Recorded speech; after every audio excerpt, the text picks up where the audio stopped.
uahirishwe. Tuko tayari uchaguzi uahirishwe. Tuko tayari uchaguzi uahirishwe. Tuko tayari uchaguzi uahirishwe. Asante. Sasa wao wanasema kwamba unajua uchaguzi ukiahirishwa tutakuwa tunavunja katiba kwa sababu uchaguzi lazima ufanyike.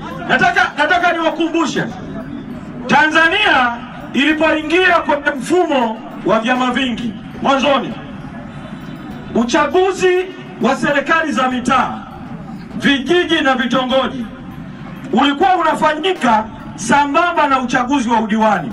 Yaani ulikuwa unachagua udiwani, unachagua na vijiji na mitaa.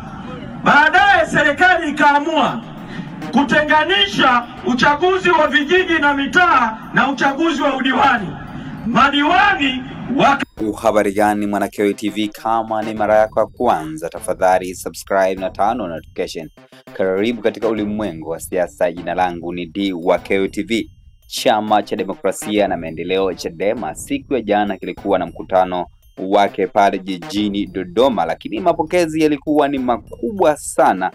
Watu waliweza kuhudhuria kwa wingi. Maelfu ya watu wakieleketwa na wapenzi wa chama cha Chadema waliweza kujitokeza, lakini katibu mkuu wa chama cha Demokrasia na Maendeleo John Mnyika aliweza kuhutubia mbele ya maelfu, na kitu ambacho kiliweza kuzua gumzo ni kuwauliza kama wana Dodoma wapo tayari uchaguzi uhailishwe. Lakini mapokezi yalikuwa ni makubwa kama ulivyosikia kwenye hiyo video ya mwanzo ambayo umeweza kuitazama hapo. Watu waliweza kuitikia kwa mwitikio mkubwa kwelikweli, wengine wakishinikiza kwamba bora usifanyike. Lakini watu wamekuwa na maoni tofauti katika mitandao ya kijamii kuhusiana na hiyo kauli ya katibu mkuu wa chama cha Demokrasia na Maendeleo John Heche katika mitandao ya kijamii.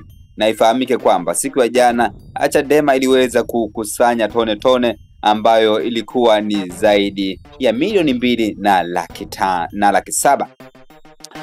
Nataka nipitie maoni mawili matatu ambayo watu wameweza kutoka katika mitandao ya kijamii. Wa kwanza anaitwa Dr. Zaka, anasema mnaota nyinyi, akaweka emoji 3 za kucheka.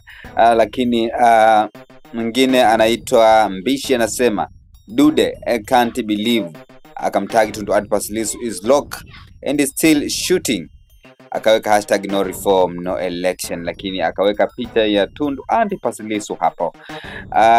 Mr. Knowledge anasema tupo pamoja, no reform no election, lakini Sweni anasema this year no reform no election. Hayo ni baadhi ya maoni ambayo watu wameweza kutoa katika mtandao wa Twitter. Jina langu ndio Keo TV. Tafadhali subscribe na turn on notification kama ni mara yako ya kwanza kabisa kujiunga na mimi, lakini pia unaweza kushusha comment yako katika sehemu ya comment section. Kutana wakati ujao katika ulimwengu wa siasa. Bye bye, kwa heri, ciao.